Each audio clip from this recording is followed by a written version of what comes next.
Today, on the Briefing Room, we'll be talking with Knights of the Void stars Tyler Dunivan and Victoria Archer.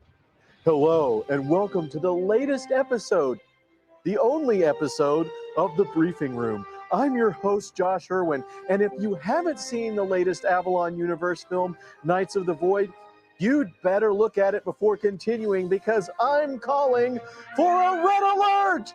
Spoilers ahead! If you go back to Agent of New Worlds, you had a core story that was about Commander Allenby and then the Excalibur crew.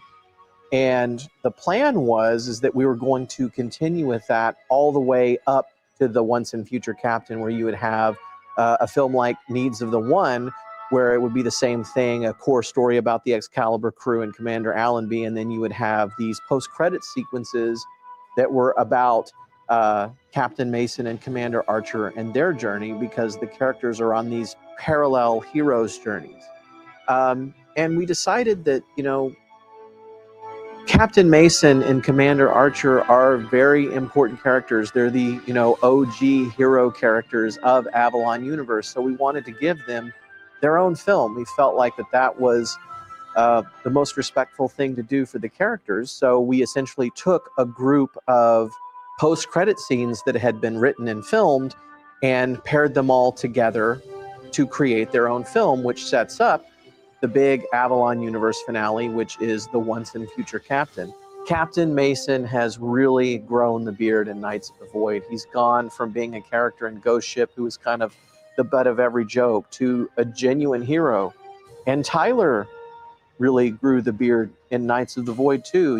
In universe, Mason went from clean shaven in Cosmic Stream to one Riker, then two Rikers in universe over the course of, maybe a day. But the character really has become a hero. He is starting to embrace his destiny and take things a lot more seriously. And I love seeing the change in the character. And I know that it's what Tyler deserves. Mason is doing this for himself, for his crew, and it's really bringing out the best of him. But he's still going to be himself. We're going to see him crack jokes and make funny ad-libs all the way to the end. Victoria Archer has really come a long way since the beginning. When I first met her, she was like 18 years old, and she went through this experience on the first film set that I ever met her on that I'll never forget, where she was abused by the director, where she was forced in sort of a Stanislavski situation where they tried to actually torture her so she would give the performance of a tortured character. And when I saw her endure that experience and give an amazing performance under circumstances that she shouldn't have been in, it really told me a lot about her character. And I knew that I wanted to have her as an actor in my films. And when we made the next film, which was a non-Star Trek film called Rain, we couldn't get rid of her. She was on set the entire time, even when we weren't filming scenes that she was in.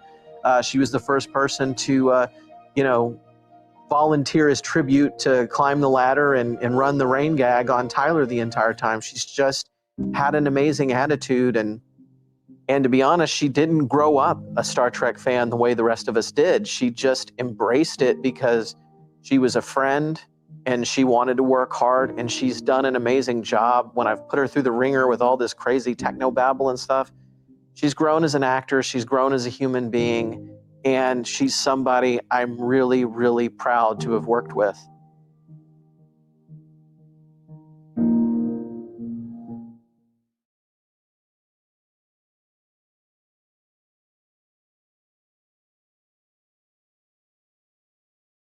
I am so excited to be here with Tyler Dunivan and Victoria Archer joining us today. All jokes aside, thanks for being here. We just released a fan film, Knights of the Void, that has 31,500 views as per analytics, which, is the best performance that we've ever had out of the gate of an Avalon universe film. Did you guys ever think that you'd do something that would be seen by tens of thousands, if not hundreds of thousands of people on the internet? I didn't. No. No. I thought we were doing this. We were doing this for fun. It was our dream since we were kids. I mean, he told me we were making zombie movies. We did make a zombie movie. Yeah, but I didn't realize it was a Star Trek and technically zombie movies because it was a two-parter. So okay, zombie movies. Yeah, I thought we did make zombie movies. So, Victoria, when you started out, we talked about in the segment there that you were this 18-year-old kid. Tell me about who you were back then and what life was like for you. Same person, really. I mean, much younger. I just wanted to make films. I knew that's something that I wanted to do and something I wanted to be involved in. I had just quit a pre-professional ballet career and was kind of just looking for the next thing, jumped to modeling, got funneled into making films, sat down, somehow ended up in an audition for that first film. Wasn't supposed to be there, wasn't like even on the director's radar. Ended up there, which despite that being an experience, somehow had a great time come out of it. So was it kind of more than you bargained for when you first stepped on set? And did you think all movies were like that? Oh, no, I didn't think that all movies were like that. I knew arts people tend to be a little eccentric, a little crazy. And so I felt like it was pretty par for the course. I mean, I just came out of ballet and that's pretty hardcore. So, like you've got directors throwing chairs at you and swearing at you up and down when you're still a teenager. So it sounds like an episode of Geraldo. So did you drew upon that experience on kind of the film stuff that you've done with both with that experience? Oh no, I mean, yes, but I would say that it was just easier for me to block it out. Whatever the craziness was that was happening on set, I was just easy to do what I was doing and move on. So we make this drama, which, by the way, is now on Tubi. You can see Rain on Tubi, along with our other film, Your Local News, that also has Tyler in it. But we make these like really dramatic art films. The first one was so intense, and it was almost like that second one, Rain, was our catharsis for that. Like it's this really somber, depressing movie, but we had way too much fun making it. Tell me about what that experience was. I think you wrote it that way. You wrote it to be very somber and dark and depressing. It just ended up being just not a farce, but because I told him, I said I'm not making another movie. Oh, after the Colors one? Yeah, because I wanted to get into film, and film's very difficult to break into, especially if you're trying to go through the route of making art films and short films, which is just what was available to me at the time to be cast in. And so he calls and he's like, let's make a movie. And I think I had found out they were still on crew for that in the beginning. Oh yeah, the people that we struggled with, yeah. And you were telling me, oh no, it's not going to be like that. It's going to be completely different. And then I had known Jay previously, and he ended up calling me and was like, look, it's going to be a totally different experience. I've done films with Josh before. They're really fun. They're really low key. It's a good time. So I decided to take a leap and run with it. And I'm glad I did, because that was my first experience working with Tyler. And it was a 180. It's like we were all having, like I said, it was our catharsis from that movie we suffered through making, and we had so much dadgum fun that it reflected on film.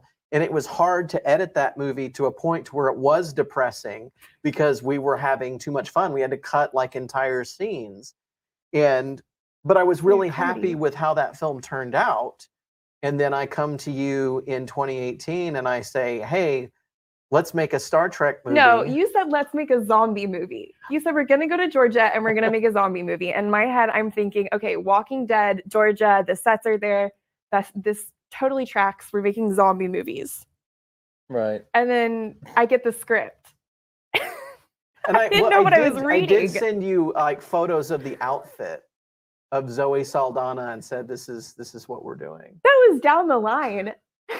So okay, so you find out you're doing Star Trek. Mhm. Hey, I directed a film with him where he never told any of the cast that I was co-directing.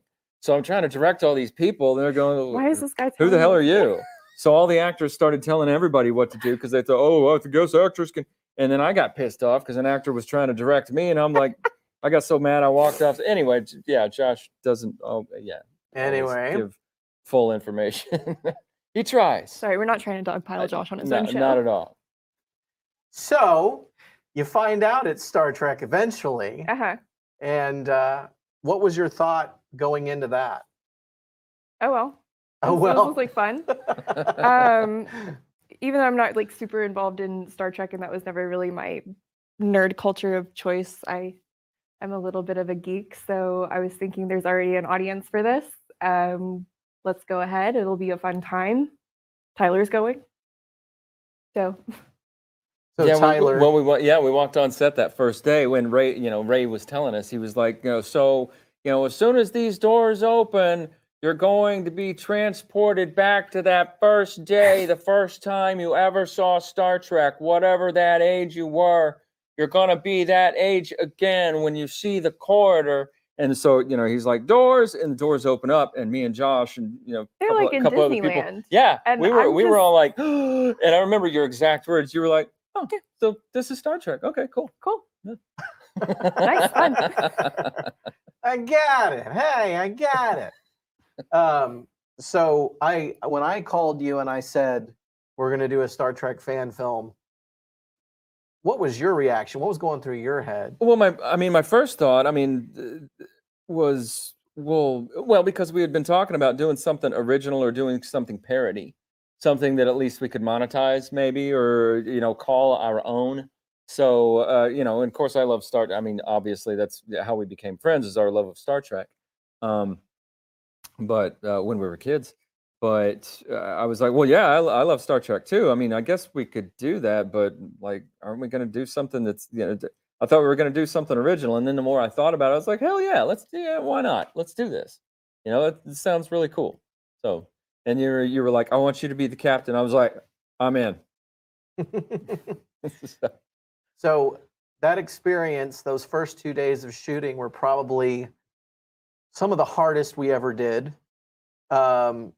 You were kind of behind us on the trip. We left a lot earlier than you did because you had some college stuff to do. So you got there at I think call time was 9 a.m. and you arrived in Kingsland at 7, no sleep. Oh yeah, no, I sat an exam and then immediately got in the car and drove all the way there. And she was telling us a second ago before we went on about how she was actually had a sinus infection. She was sick. It was 100 degrees the entire time.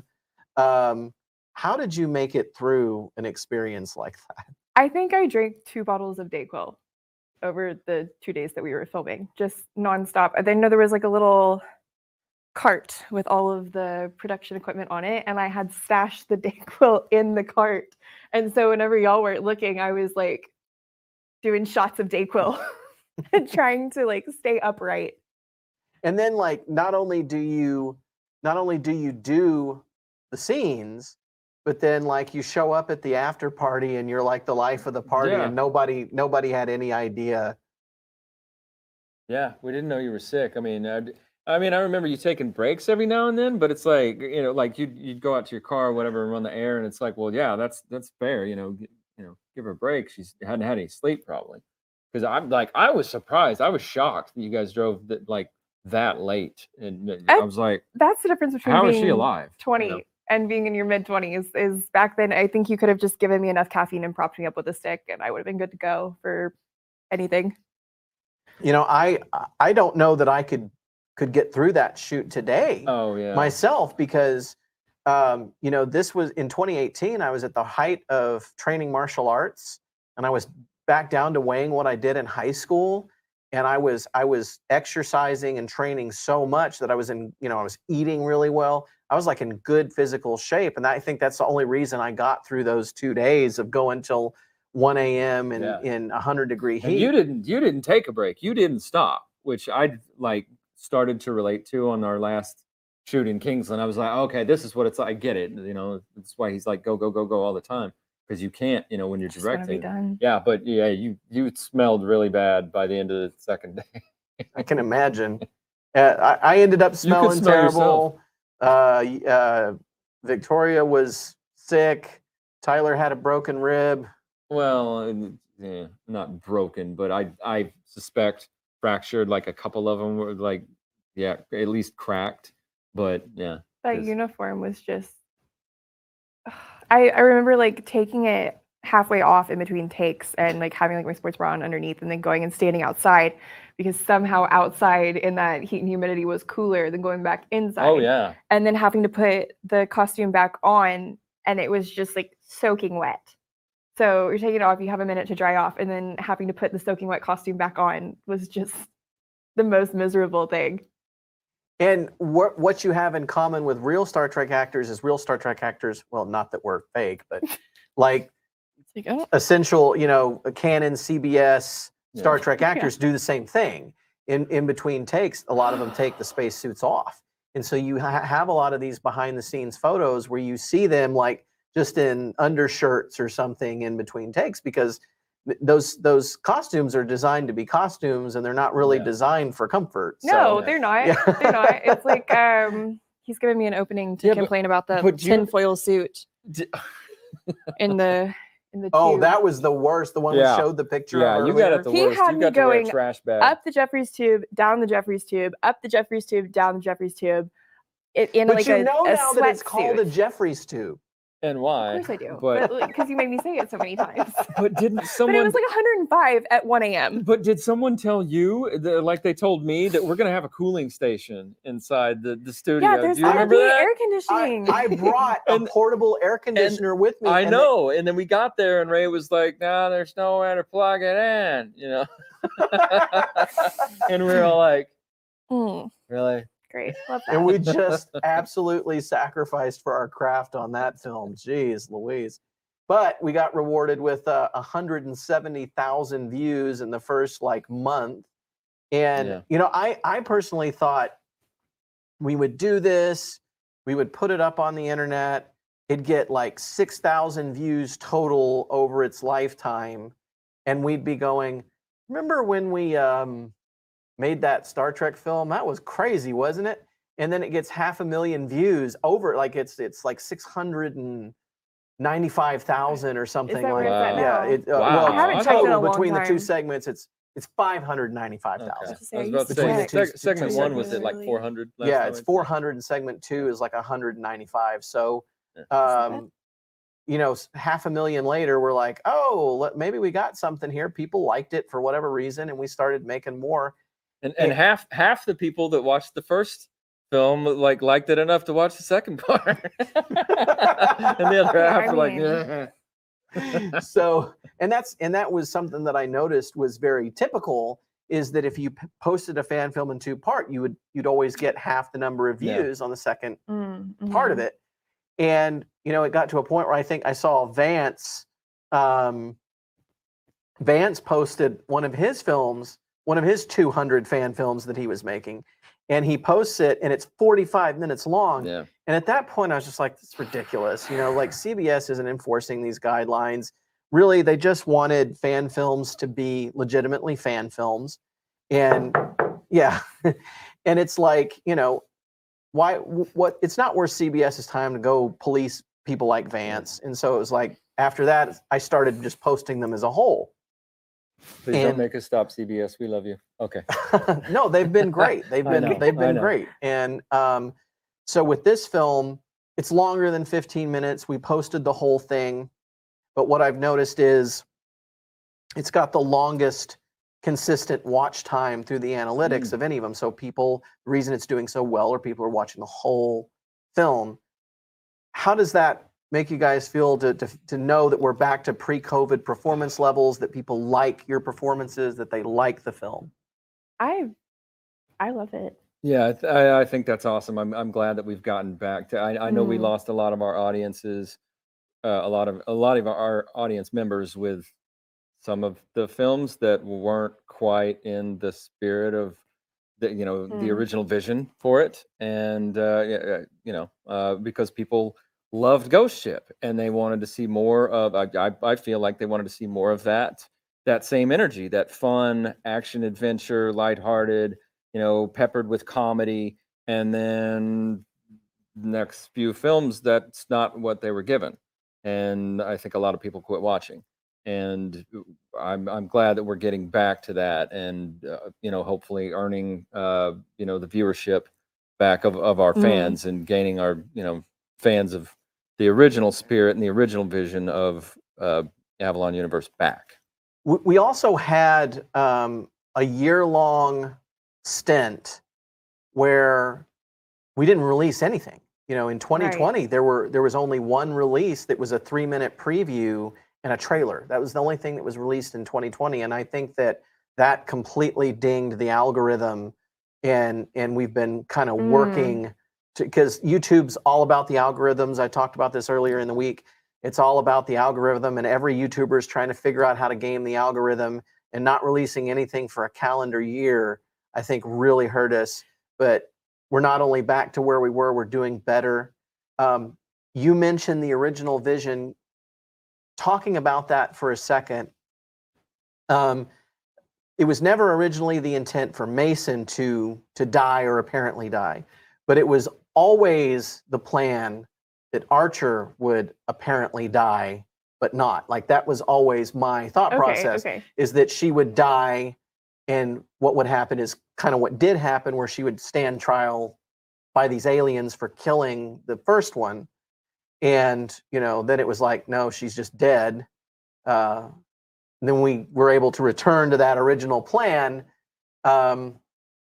This crazy sci-fi crap that we're doing, Dead, not dead. Dead, not dead. Well, let me talk about that for a minute, because when you came to me and you were like, let's do Star Trek, you get to be the captain, I was like, cool, I get to be the captain. I'm going to be the hero. I'm going to be the main character. I'm going to be the cool guy. And then he just gets treated like crap by his female subordinates, and the guy's just like a buffoon, and making all these dumb mistakes, and the other main characters are just rolling their eyes at him every 30 seconds, and I'm like, this is not the character I was hoping to play.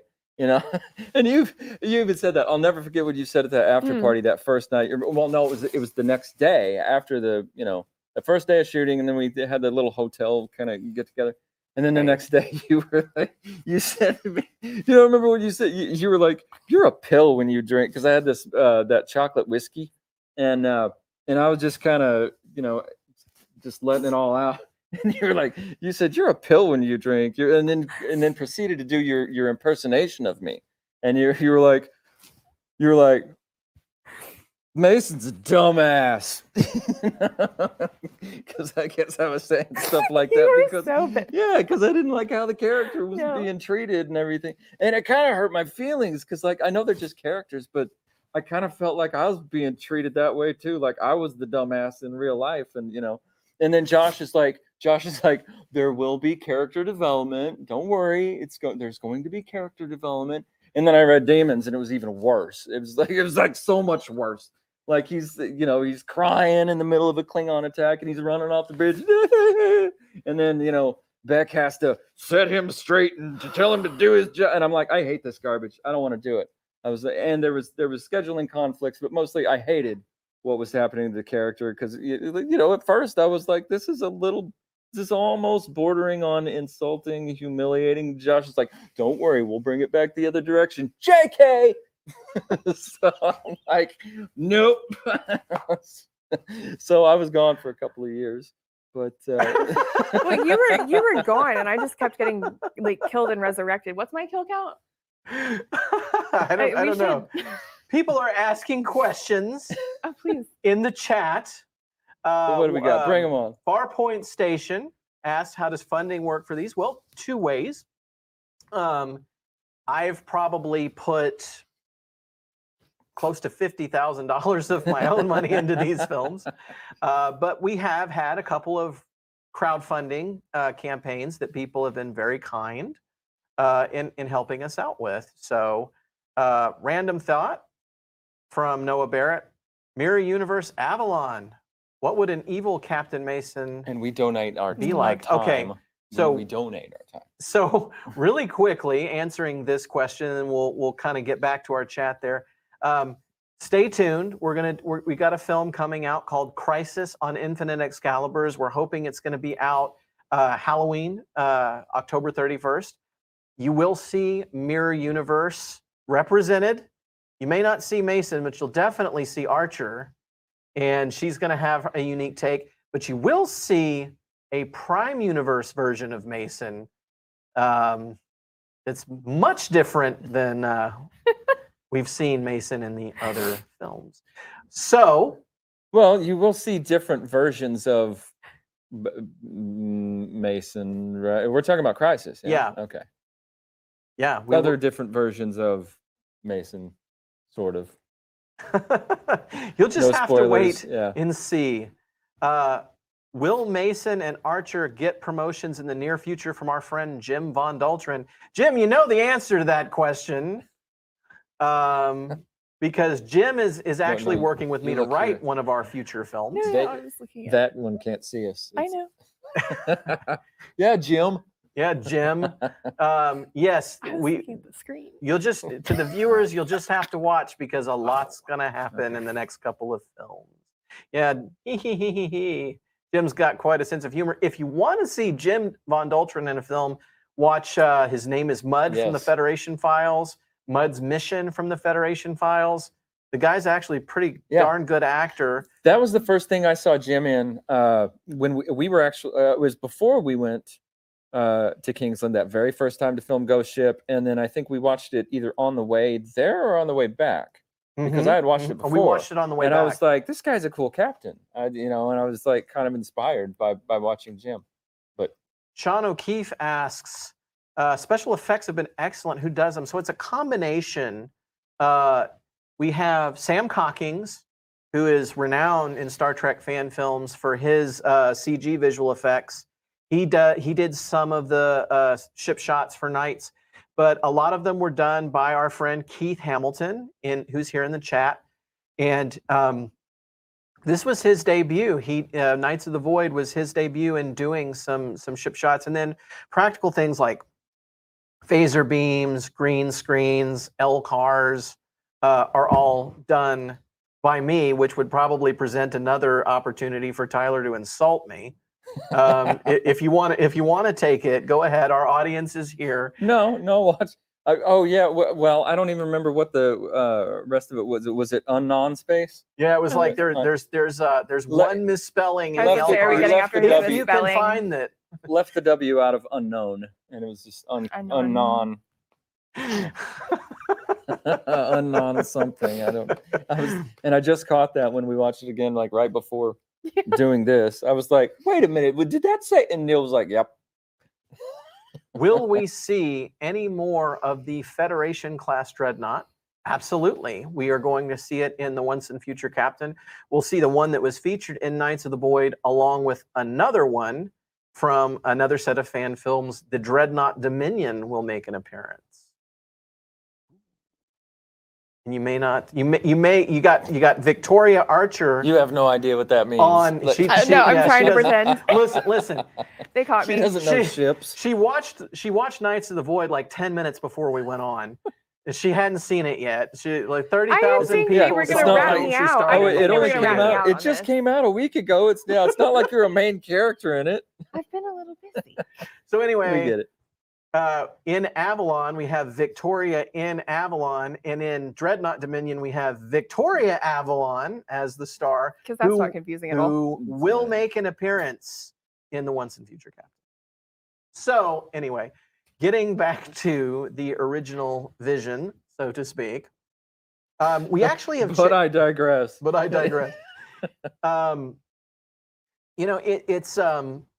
We're seeing a huge change in Mason. We're seeing Archer open up a little bit. Talk about those character moments and what those have meant to both of you. I just thought it was nice to get some development. Because, I mean, we knew when we started this that we were going to take Archer's character and it was basically going to be like you had dropped a sorority girl into the engineering bay and just watch the chaos. of Well, how the that would viewers roll. picked up on that as well. Yes, but I thought we were gonna get to the development a little faster, and then it just the character's stuck. So then you just have like this sassy pants, like totally like Yes. with the technobabble, which worked so Did I show you? well. Did I show you that though? Where Yes. Sam and Cheeto, or Yeah. it was, I think it was Cheeto that, yeah, you said. Oh my gosh, I you love that had a though. line on, yeah, in So it was Demons. like, You're well, it worked well, then. blah blah It blah, worked. but we still don't have full power, or we don't still. You did some little, and then yeah, Cheeto's like totally. You're laughing. It's like, that's what it was supposed to be. So Well, you did it well. I don't know that I ever envisioned the character that way. But, I was giving you technobabble because it's like, well, one, an engineer should have technobabble, but I envisioned the character as an engineer for a couple of reasons. We're seeing a lot of, there's a trend now, and it's an important trend towards empowering women. And so you have powerful women, and that's cool, but I wanted a character that was smart, that was fearless, smart, brave, all of those things. And for all of the ways we poke fun at her, she saved the day multiple times through her mind and her intellect. So Right. you can't be stupid and know how to eject a warp core. No, you can't be stupid and know how to eject a warp core, but you can still have a Valley Girl accent. So Well, you can forget to turn off a relay or whatever. What was it? She forgot to turn off in the nacelle. Oh, and almost the destroyed plasma relay. Plasma relay, yeah. Call out for a second. That was actually the discussion in the shuttle was actually going to be its own film at one point. I had written a film about how Archer and Menard became friends. Right. And we were going to make that, and it was COVID. like literally the weekend COVID hit was when we were going to film it, and so we never did it because the set we were going to use got destroyed, and Vance couldn't leave Missouri. And Vance couldn't leave his home, and so what ended up happening was, since we couldn't make that, I integrated that as a story. But there's another development with that, in that our friend Christina Moore, who's in the chat with us, Legendary Universe, is going to write it as a written fan fiction. Awesome. Oh, that's wonderful. Awesome. Thank you, Christina. I love that. And she's real excited about it, and she loves both of your characters. And yes, thank you, Christina. She's written a lot of written fan fiction and jumped at the so opportunity. Tickled. I'm so tickled. I love fan fiction. I love fan fiction so much. This is a dream. So you made her happy, Christina. That's fantastic. So let's see. We had a couple of questions. I thought Archer's black uniform is badass and cosmic stream. Would love to see Mason rock the back threads too. We only did that because she was pregnant, like to hide it. Basically. I was 9 months pregnant when we were filming that, so we were hiding a bump with just the like you are now. But I mean, it's not really hiding. But I mean, she came and did that film 9 months pregnant. Mm-hmm. It's like the nano encabulator was also. Yeah, you had just I was like found trying out. not to throw up in between takes, which was. And you had like the set falling apart around you. I was touching things. I was touching things on the set, and they were just falling off the wall. There was this line that you had that was like lunar Wayne shaft, and you kept saying lunar moon shaft every take, and it was like 100 takes before, because lunar. I was so focused. I was so focused on all the stuff leading up to it, because it was the most ridiculous thing that you have ever asked me to say. That by the time we got to lunar Wayne shaft, it wasn't happening. That's an old engineering joke for anyone who hasn't seen the film. It's on our channel, FTL Nano Encabulator. There was a guy back in the 60s, and he did these info videos for like car engines, but he didn't know any of the terminology. So he just one day, as a joke, made a bunch of stuff up and just set it to the camera. And that's literally like a almost word for word like translation into Star Trek technobabble. So you could have let me keep the moon shaft. We might have kept the moon shaft. It would have been just fine. But Wayne was funny too. So anyway, technobabble is hard, and when you have, there's Christina right there. When you have technobabble, it's, as she kept saying to me, it's not real words. And it's hard for any actor who, especially if you're not a Star Trek fan and you're coming in and you're doing something like this, that's really hard to do, is the technobabble. We had an actor that was brand new to the production on Nights, and she was having trouble pronouncing Romulan. And so, I just put Victoria here but through only the when ringer. we were rolling, like between takes, it was like Romulan. Yes, Romulan. Yeah, that's how you. Yeah, okay, all right. Okay. Action. Back to, and I'm not. Yeah, I'll save it for the blooper reel. So anyway, we there's always that initial struggle with technobabble. So we did FTL Nano Encabulator, and she's never struggled with technobabble after that.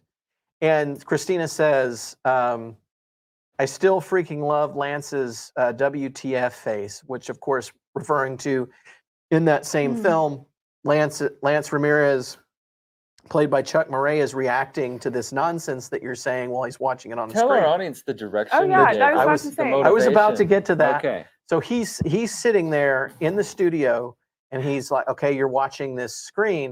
And I said, okay, your character motivation is that you have to take a dump really bad, and you cannot go to the bathroom until you have watched this entire video.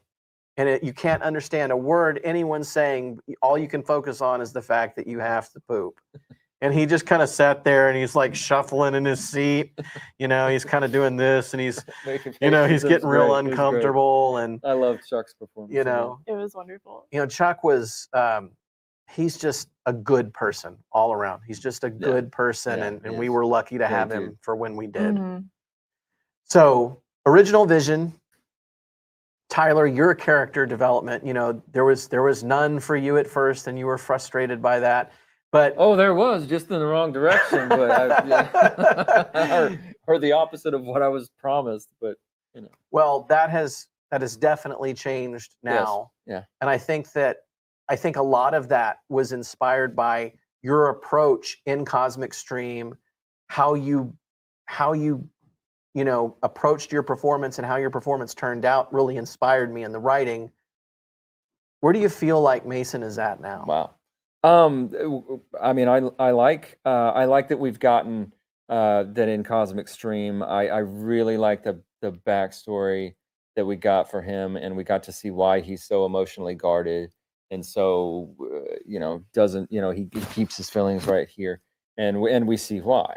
We find out why, how he lost a child, he lost his wife, and to a tragedy, and he doesn't like to talk about it. We see that in Ghost Ship. We see that he is that way in Ghost Ship at the beginning, but we don't know why. It's not really explained.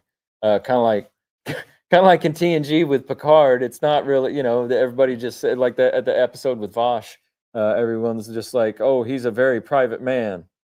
And that's just the way it is, But in Cosmic Stream, we got to see, Mason suffer tragedy. And that's what, part of what appealed to the Cosmic Streamers and kept them from destroying subspace and civilization as we know it and all that. So, I like, and I like that Mason hasn't lost his humor, well, I won't let him. So, I mean, because if you write zero comedy in a script, I'm still going to ad lib it. I'm still going to improv it in, and you're going to let me. So. And there was a specific moment that none of us expected to be a comedy moment in Nights. Oh yeah. Talk about that for a second. Gosh, it was because I think it had happened a couple of times. This we had this prop. It was a piece of the set, and it's a little comm box, little speaker, this little angular shaped piece of wood that's supposed to be it's supposed to be an intercom speaker, and it's supposed to be attached to the table. And it wasn't. It was just this piece of wood that was just sitting there loose. And I think we had knocked it over a couple times, like accident. I think I knocked it over once or twice. And then Jason, who was playing the Mason's Klingon half brother, when he was doing the and I was directing him at the same time because I had This is after Josh had asked me to start directing again. And so I was directing him, and he's supposed to, you know, every time Mason asks that fourth question, because he keeps asking Mason keeps asking him questions, and he keeps having to answer them, and he's getting more and more frustrated. And he's, you know, after the third question, he's like, first of all, you know, and he goes through all this whole spiel, and then Mason's like, but why attack the Federal, you know, and finally he's, you know, enough questions, and he's, you know, and that was what he was supposed to do, you know, slam his fist down on the table every time. Well, even on my close-up, we weren't thinking about, I didn't realize it wasn't his close-up, that it was my close-up. I wasn't thinking about that because I was worried about my acting, but we had him, you know, slam his fist down every time on the table. And on my close-up, when he did it, he's, enough questions, in that little comm box. I'm sitting here, and that little comm box goes, bing, it fell over. And I think there was something metal on the table, because it makes this tink sound, this really metallic sound. And I saw it, you know, in my peripheral. I saw it go, and I just reached over, picked it up, and, you know, because I thought maybe there's part of this take that Josh can use. He can cut it a certain way. I, you know, I'm just always being mindful of, you know, don't, even if you think something happens that makes the take unusable, just, you know, you still roll with it in case it might be salvageable. So I thought, oh, well, there's one for the blooper reel, you know, and I thought it would be funny. I thought it would be a funny addition to the eventual next blooper reel that Josh would make. And then he sends me the rough cut, and I see that little comm box go dink, and I reach over and do this, and I'm like, oh my God, I'm like, he kept this in the final cut. This is great. I was like, I love it. I love it. Okay. So, oh, sorry. Hi, Terry. Yeah, she said, now this is at Neutral Zone. She glued them down. That scene was actually at Warp 66. Yeah, yeah. Sean O'Keefe asks, when are we going to see Avalon the musical? I don't know. Can you carry a tune? So you've heard about this, right? Has this been leaked, or I is this guy? I don't know. Maybe he's making. Maybe it's an unrelated joke, but just so Jonathan Lane has written a 100-page plus script for Avalon the musical. You've heard about this, No, right? It has been written. It does exist. Yeah. He wants me to make it, and I told him. I said, Jonathan, if you want us to make this film, one, you have to figure out how to fund it, because I'm not doing it. Because I pushed myself to I could have bought a house for what I've spent on these films. And then I said, two, you've got to convince the actors to do it, because I'm not going to go grovel to them. And I've already extended all of my goodwill. I know Alex and Warren, and I think Jessica, and like everybody that was on that set that day that it was mentioned, everybody was like, I'm in, let's do this. Warren like, said we're I'm doing in. this. And Warren and I started singing, just like harmonizing to, I don't even remember You'll what. have to Singing in the Rain me. Okay. Because I have stage fright. Well. And then, of course, Daniel Vance responds with music notes, get to the shuttle. I think my understanding of the script is, because I haven't read it yet, and I haven't because I've got a lot in my buffer right now, but is that there's a lot of puns and dad jokes written to music that was actually on the radio when Star Trek was on the air. So there's like we all travel in a yellow time machine, a yellow time machine, a yellow time machine. I think is. So I don't know. Submarine, Beatles. You know Beatles? I know the Beatles. I don't know. I know the Beatles. I'm not saying don't act we like will I'm do like 12. it. I'm not saying we won't do it. I'm not saying anything. Jonathan Lane knows what he has to do if he wants to see this happen. So the ball is in his court. Well, Jonathan, if you want to crowdfund this, I will do it. Well, at least he's got his first commitment there. Okay, so you know, now you are seeing some character development. I never thought I've gone back and forth on whether or not Mason and Archer would actually ever get together. And then it's like, if they do, how do we do that? And, you know, in the very beginning, we were talking about maybe him going a different direction.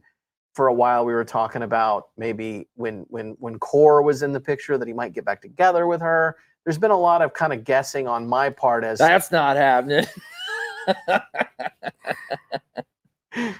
But I love this. Neil's like in there laughing in the control room. But we've kind of started something. It's subtle in the last film. How would these characters be as a couple? Is this something you see as possible? We got the sassy girl, we got the guy who's joking all the time. Tyler, you make her laugh all the time. Do you think Mason's gonna just make Archer laugh all the time? It's weird. It is a weird dynamic. Imagining these two characters. I think she'd eat him for lunch. Like being a couple, like it's I don't know. It is weird to picture, but sometimes we've gotten like glimpses of that possibility. Like, but I love it. I love what we've done with it. What you've done with it, in Cosmic Stream, when finally she finally starts to be like, wow, he's like more than I thought he was. He's not just some dumbass. There's really depth to this guy. And she tries to open up to him a little bit. And she's like, well, hey, you really saved our lives. And I know there's more to you than I thought before. And she's like, so what do you think about that? And he's like, what's the status of the trilithium? And she's like, okay, whatever, I tried. Yeah, I tried. And that my favorite part of that scene, of course, is the black belt level eye roll that you did. And then they made a GIF of it, so I officially have my own response GIF for the group chat to send to my friends. It's me doing my own eye roll, which is great. But there was the aspect where Mason, he had his own reason that he was sort of reserved and he wouldn't open up, or maybe he'd resort to jokes. We heard a little bit here why Jamie tends not to open up, because she's got this storied past. She's got a complex. She's got this thing she has to live up to with you talk about her great grandfather Jonathan Archer. This guy was his father designed the warp engine. You know what I mean? The thing that she does for a living, her ancestor designed it and built it. And then that ancestor's son was like the most famous captain in Starfleet up to that time. He was the president of the entire interstellar, Federation. I mean, a legend. George Washington is your grandfather, kind of a thing. And so she's always judged upon that name, or of course the drop dead good looks, and so it's hard for her to open up. Yeah. What are your thoughts on that?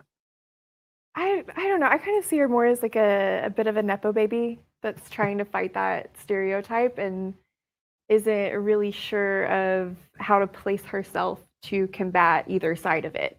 Wait, I'm going to date myself here. What? A Nepo? A Nepo baby. What does that mean? Yeah, like a nepotism baby. Oh, okay. A Nepo baby. I know what nepotism is. I've never heard Richie or Lily Rose Depp. Yeah. Okay. Yeah. Okay. Yeah. A Nepo baby. See, we got one comment. They would just be trying to one up each other all the time with jokes and sarcasm. Maybe a 10-minute vignette where they decide to go on a low stakes date. I can tell you that for steaks, would they eat steak? They might. For low stakes, it'd have to be like we need a synthesized steak. Are we there yet? Space. Shuttle trip.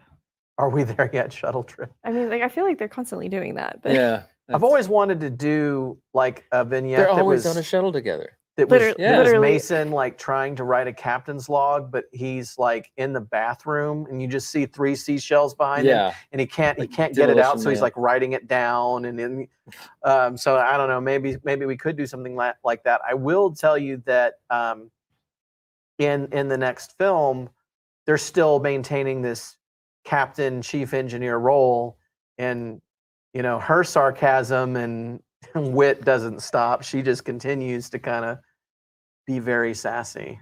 It's just her thing. I just now realized that literally every film that scene. Mason and Archer have been in together, they're in a shuttle together at some point. Oh well, except the post-credit scene. Well, technically, it shows their shuttle being tractor beamed into Earth. We were on a shuttle. It showed their shuttle docking with it. Doesn't show them interior, but yeah, they are on a shuttle together in every Mark film. Phillips comments, Tyler wasn't the only one who wasn't sure what a Nepo baby was.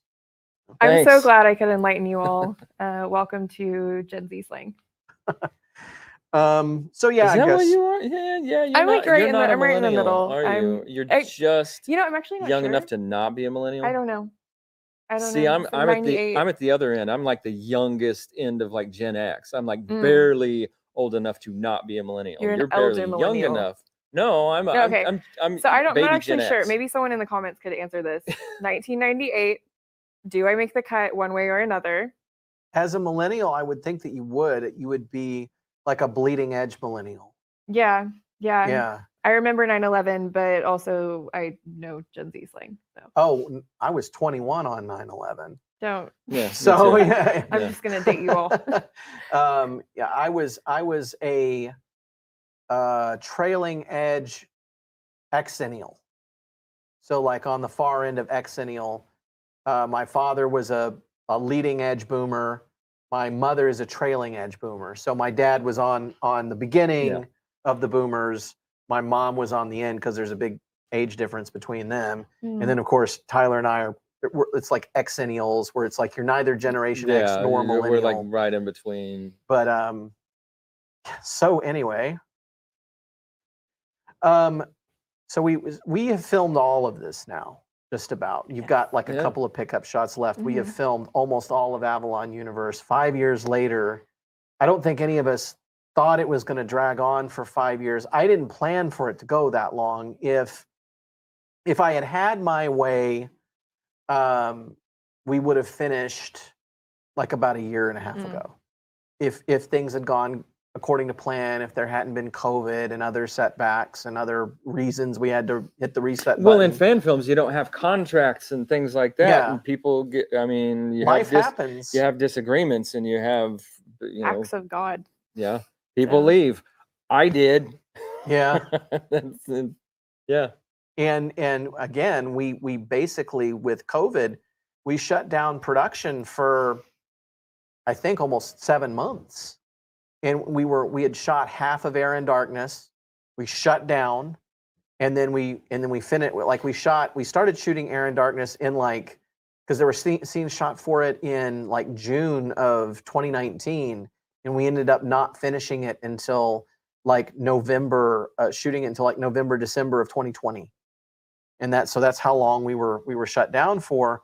And so that was a big break in the action. And then after that, I felt it was necessary to hit the reset button on the whole thing and go in a different direction than where we were headed.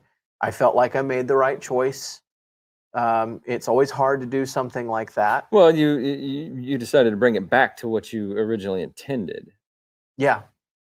And so here we are 5 years later, looking back on 5 years of this nonsense. I've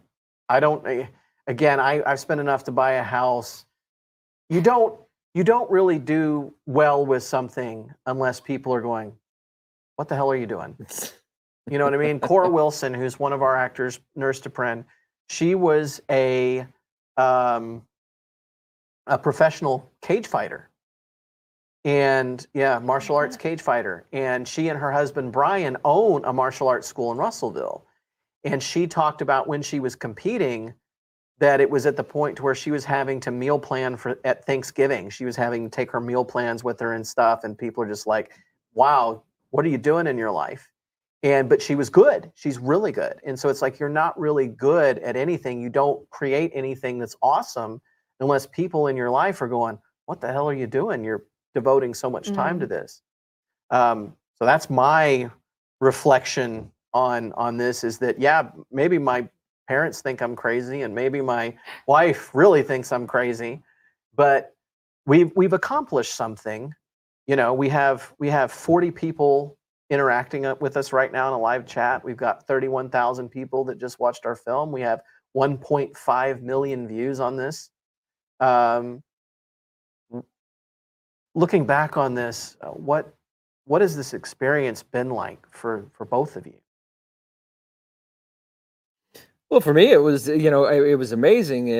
I thought it was, at first, and then I thought, well, this is not so amazing. Like I said, I didn't like the script for the next film, but then I was like, well, but I still want to do it, and can we make it not, get this guy not such an idiot or whatever? And then when I, had to leave, I mean, it was a mutual, I was like, well, I'm leaving, and you're like, yeah, you're fired, and I'm like, yeah, fine, and and we parted ways. And I was really upset. It was really a bummer. Of course, we remained friends. That didn't cause us not to be friends anymore. But like, I remember you sending me like promo photos of like, demons and stuff. And I'm like, oh, I mean, I could like pretend to be like, oh, that's so cool. I'm so glad. I'm like, I don't want to see it. Like, why are you sending me this? It's like, why don't you just cut my wrist and pour lemon juice in it? What, why are you showing me this? I don't want to see this. And apparently, neither did the rest of our audience because they were terrible. But two films. Well, anyway, tell us how you really feel, Tyler.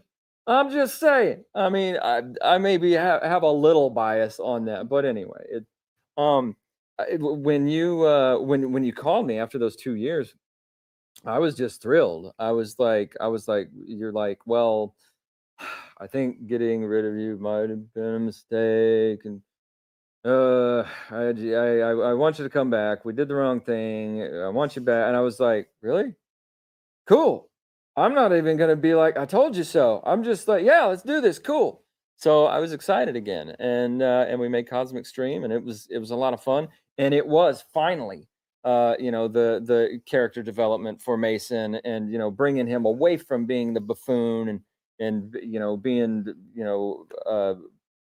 talked down to by all his subordinates and all that, and treated like an idiot.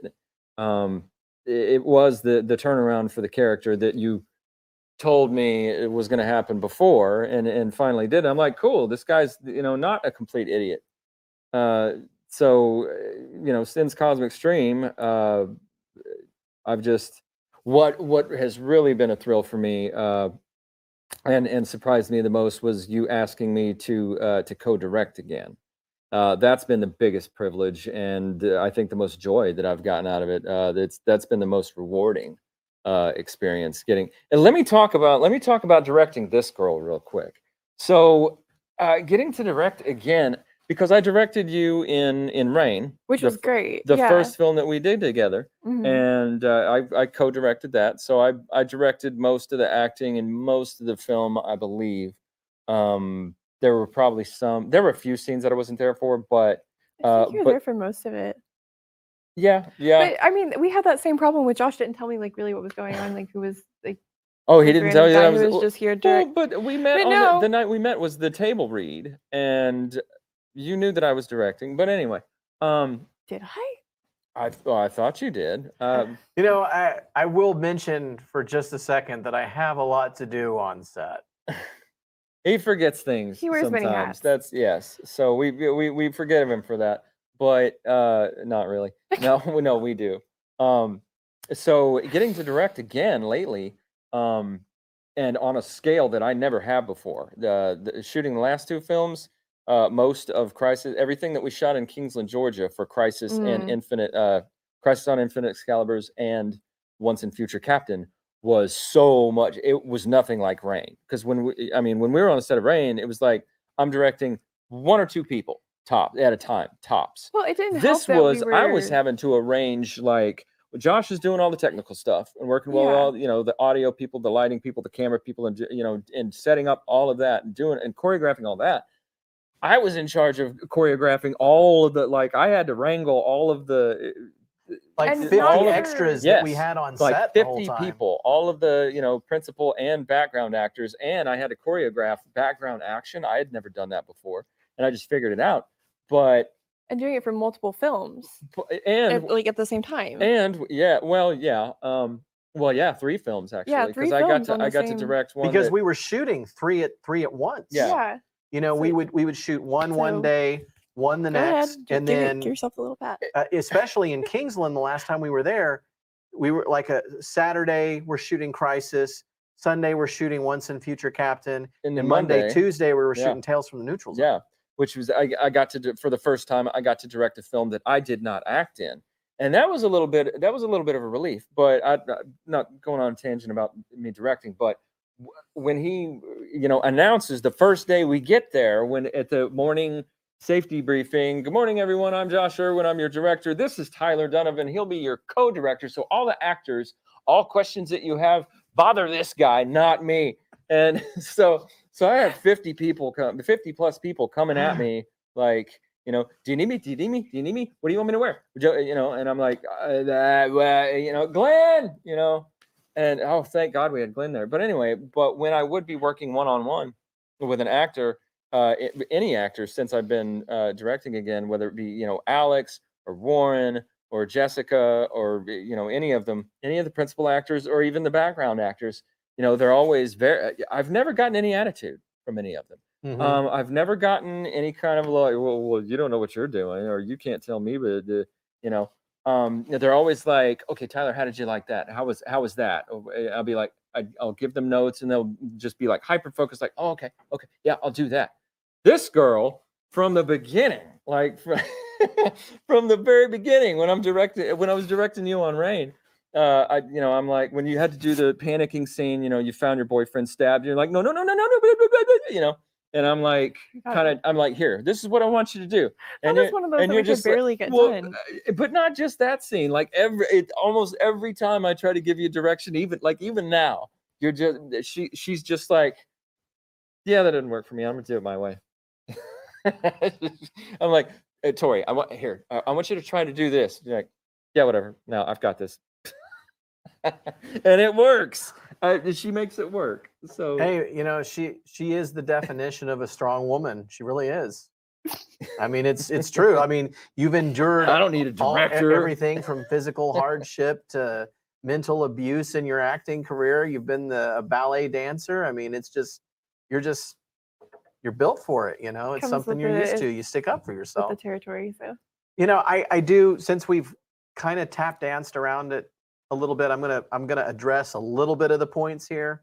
When we're doing this, we have very little crew. A lot of times it would vary on the shoot. So sometimes we would have a camera operator, sometimes we wouldn't. Sometimes we would have an audio crew, sometimes we wouldn't. It would just depend on the day because people aren't getting paid, so they can't always devote their time to it. And so there were a lot of instances where I would focus on big picture stuff, and Tyler would take the actors and take them and direct them and rehearse with them and give them notes. But I would also give notes as well and give direction as well. And the thing that I really appreciated, Tyler, about what you did is that you were always very, very kind and respectful about letting me have my vision and letting me have the last word, because well, there's no letting it. I mean, it's your movie. It's like, right. How dare you tell me how to direct your movie? well, And then you give 3 takes, and then it's whatever ends up in the film. So. As a co-director, I'm just like, yeah, what do you want, and I'll make that happen. So, I mean, I just thought that's the way it's supposed to be. Well, there was a point in time where I felt like I was trying to do the right thing. We've had a lot of years on television. Like if you watch like MeTV, and you see some old episode of like Gunsmoke or something, and you've got Leonard Nimoy playing a Native American character. I just turn it on. I'm like, Leonard Nimoy play another episode with Leonard Nimoy as Native American. Now you can sort of buy that because Leonard Nimoy is kind of exotic looking. But then when you see John Saxon as a Native American, I mean, hell, his name's John Saxon, but he's about the whitest guy there ever was. And you got him in a wig, and he's Chief Redberry, and my people, blah blah blah. This was Hollywood for a long time, and it's ridiculous. It is ridiculous, and I feel that it rightfully so has been a trend to let other people have the spotlight that haven't had it for a century of television and movies. And so I think saying, okay, now it's time for somebody who looks different, a woman, someone of a minority race, to be the star or to be the lead actor, I think that's important. And I also felt like having that opinion was important too. And so I made the choice to break out of my shell and really listen to somebody else who had a different perspective than mine, and to give a lot of stock to that person's opinion. And I feel like that was taken advantage of. That giving that grace to someone and saying, what's your opinion? What's your thought? What do you think we should do? And giving that person authority to co-direct. You know, you say, oh, it's my film. You respected that. I don't feel like the other person did. And there came a point where I felt like things had to change. And so, you know, it's been this roundabout road that we've taken where two characters basically were killed, brought back. Now they're on their own journey. And in a way, it's a very beautiful thing. We've heard what Tyler thinks. Victoria, what is... Shut up, Tyler. Let her talk. What is your reflection on the fan film journey? I show up when I'm told. If you really want the truth of that. No, because my character had been killed 2, 3, so many different times where it was like, okay, this is the end. Like, we're not doing any more films. We're not making any more films. And then I'd get a call like, hey, it's Josh. I have a script. So I'm just along for the ride. You know, it's hard to not be attached to the character, to the project. But at the end of the day, it's not my film, and I'm just here to be a team player and have a good time. But you keep coming back for I do, a reason. because I'm having a good time. So how do you have a good time? Like, what is the atmosphere that you encounter on set? Can I interject first? Because there was a time that you didn't have a good time, because I remember when we did Cosmic Stream, you were like, you were walking up, you were leaving. You and Nick were leaving, and I was like, see you guys. Hey, it was because I hadn't seen you guys in like 2 years, because we had, I mean, I was gone for 2 years. Yeah. And you guys were walking up the stairs, you were leaving, and I was like, hey, Nick, Tori, it was good to see you guys again. And you stopped, and you turned around, and you came back down the stairs. You were like, this has been like the last film shoot has been miserable without, or Well, you said, well, I think you said like, boring. You said it's been boring around here without you. You're like, I'm so glad to have you back. It genuinely was like very boring without Tyler, because it was all of a sudden we were like a serious film set, and I'm here for the camp. I think this is the tone that we set, like coming out of the gate. This is kind of what I thought we were doing. I thought it was this more comedic, more relaxed sort of Star Trek take. And then that very quickly went away. And then it was very dull. It sort of became this situation where if I could be in a film and make serious films, then why was I doing it for Star Trek, which I have like no real attachment to? Like I said, I'm not really a huge Star Trek fan. I've just never really gotten into it the way that y'all have. So the thought was, well, then I could just go make other films, but you brought back the fun. And what do you feel like things have been like since January of 2021? How have you seen that change back to the way it was supposed to be? It's definitely been a return back to what I feel like the original intention was behind the films, and I think that the fans and our viewers have really responded to that change.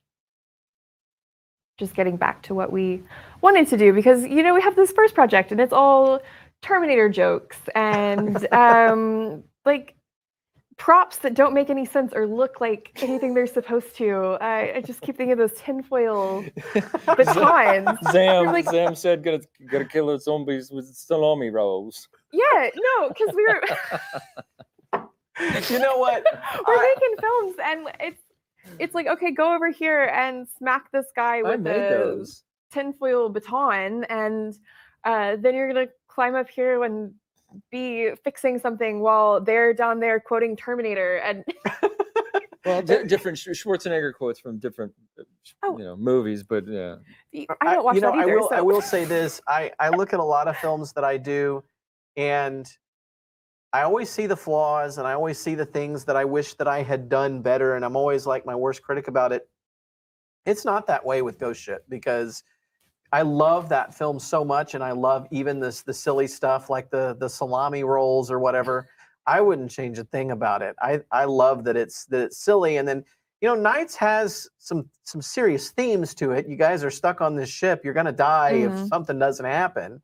It is life or death, but at the same time, you were watching it, going, "Wow, this is so camp." Well, Yeah. yeah. I mean, it's the little things like leaving in the blooper with the prop coming apart, and just a little like fix. It was just perfect. It was perfect. Love it. So we get to the part where we're going to film these 3 films, and I'm going, how on earth am I going to do this? So I've got 3 films left. I don't want to drag it out anymore. It's just like, geez, this is like climbing a frickin' mountain. And then your life has drastically changed. You've and this is why I never wanted it to go on for 5 years, is because things like this can happen. You've become a mom. You're like a ballet coach now. Is that correct? And so your life has just changed immeasurably. And it was like, this is so much harder for you to participate in now than it was back then. So we have this idea, hey, let's just shoot all of your stuff for 3 films. And that literally inspired how we shot the next 3 films. It's just like, let's freaking do it. And when I'm talking to you on your phone, you're like, yeah, I like doing it, but it's just not as easy. And then we get to this part on day 3 where your entire outlook on that has changed when you got some days to yourself.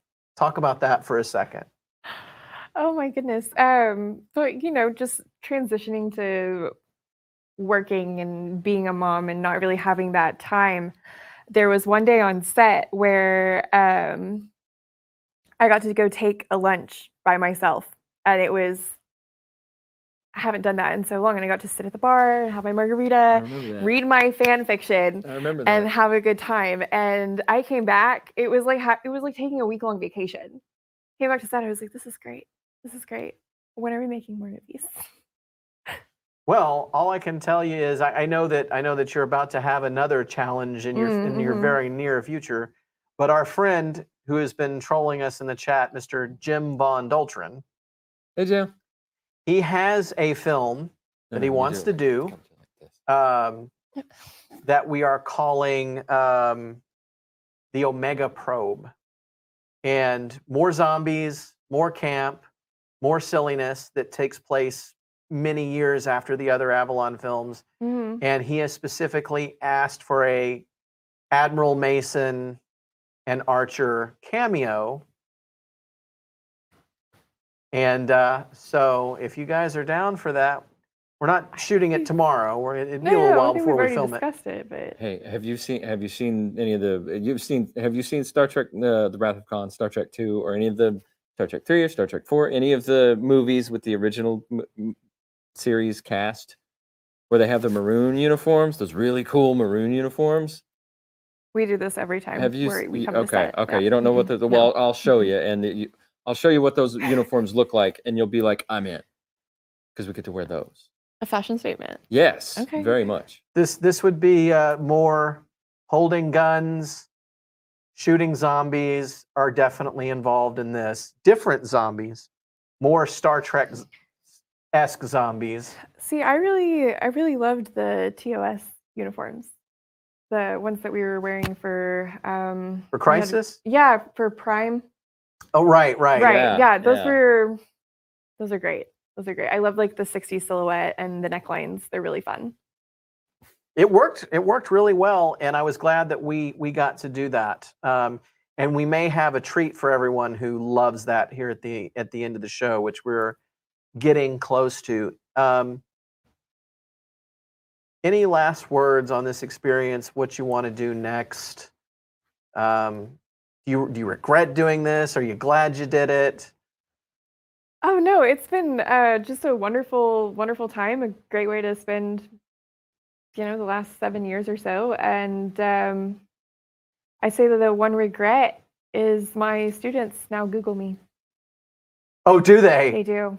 They Google you because of they- this? No, Or- they Google me to Google me, and then they find this, and they're like, "What is this?"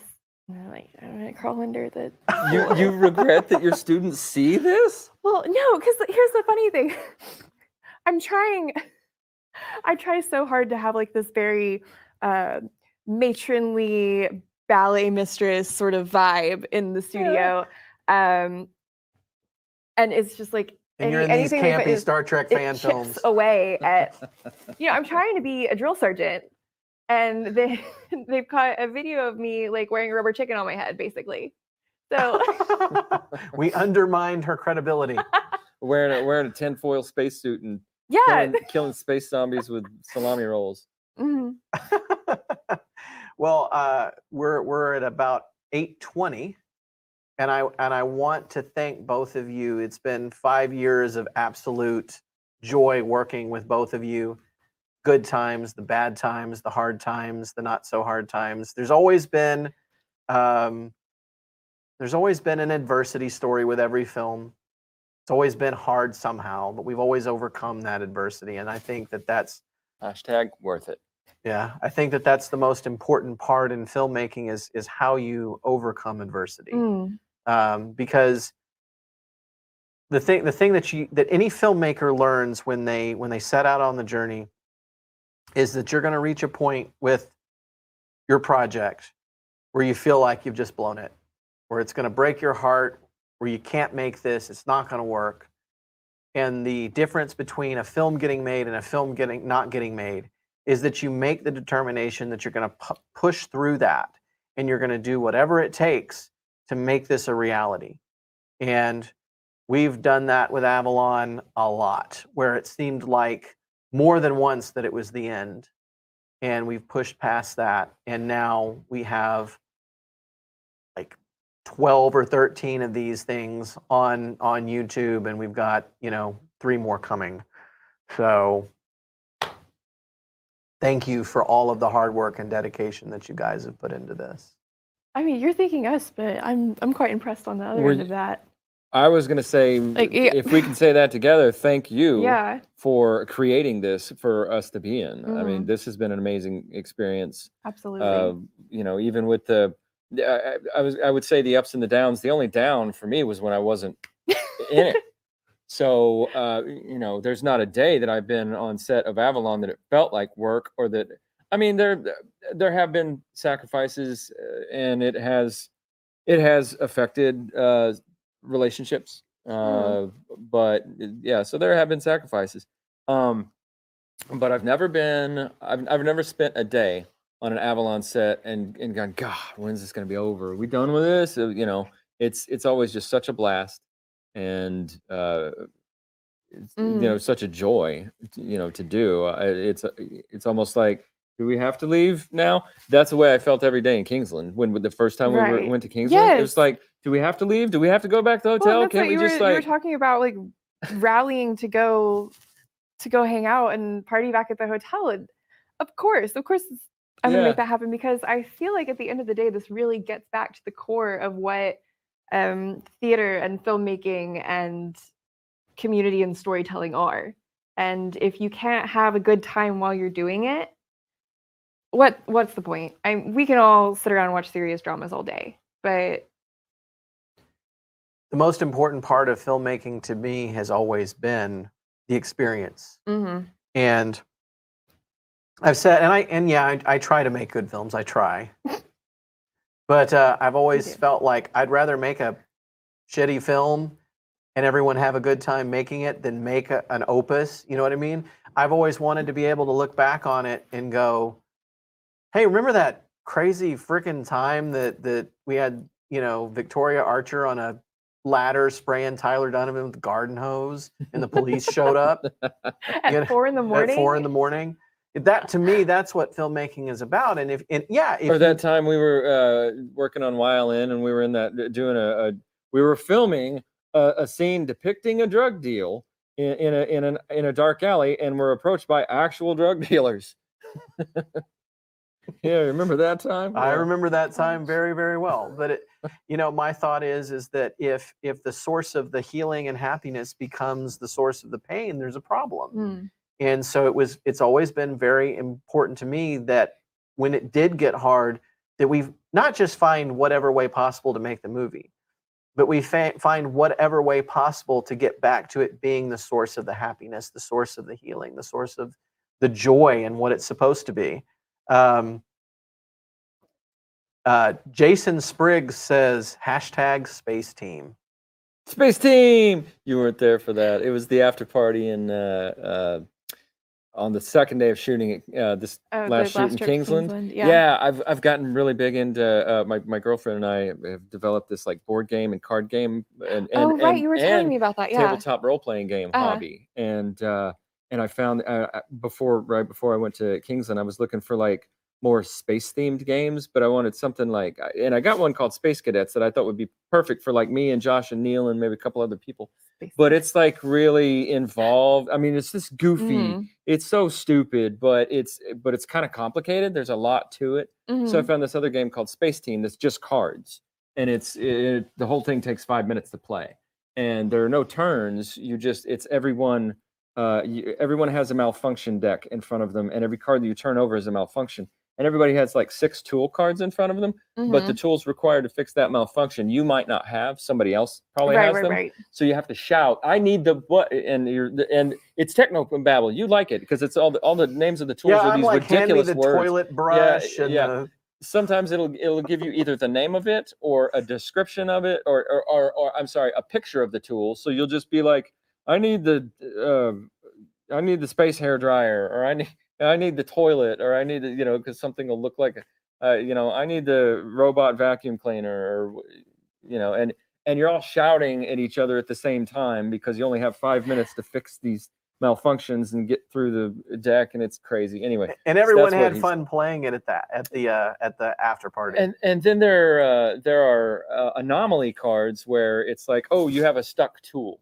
So everybody has to. So every player, before you can't draw another card off your deck until you resolve the anomaly. So the card will tell you. Every single player, everyone at the table, has to put their finger on the card and say 1, 2, 3, pull to get the tool unstuck. And yeah, so Christina says, "Thank you, Tyler and Victoria, and even after these last 3 films, I hope we get to see you again." Jason Spriggs, Mr. Raygun, says Tyler Jack Lord called. He wants his hair back. No, mine. I'll have to look up Jack Lord now. Thorsten Frank says, also, thank you, Josh. Enjoyed every Avalon Universe short so far. Same thing from Sean O'Keefe, O'Keefe, I hope I'm saying that right, who's been very kind to us, leaving really nice messages the entire time. Thank you. And ABC comments, it's a legacy to be proud of. Long after you guys are gone, folks in the future who do a deep dive into Track Past will probably find your work amazing to think about. And thank you. Ruth Weston says, Fizbin, anybody. Every time we do game night, Tyler's house, I'm always making some Fizbin joke because I can't ever understand the rules of any of these board games we play. So I don't.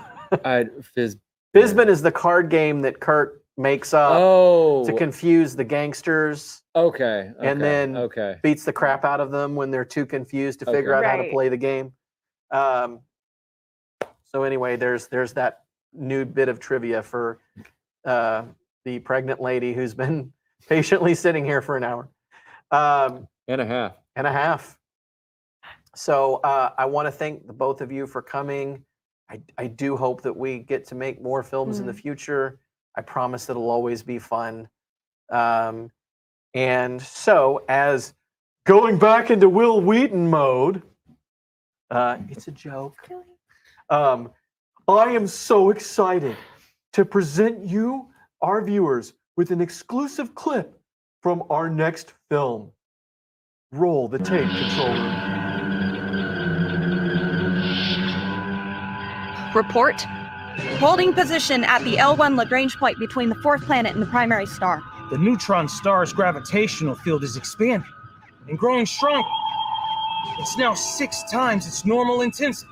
How can a star's gravity change? Unknown.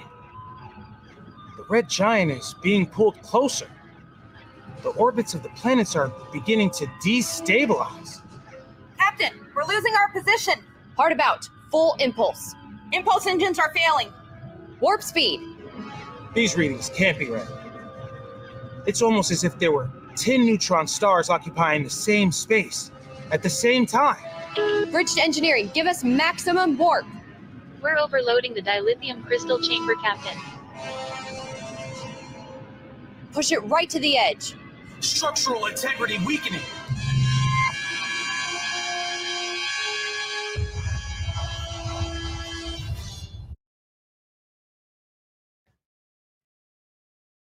Thank you so much for joining us for the only edition of the Briefing Room. We hope to see you again. Bye, everybody.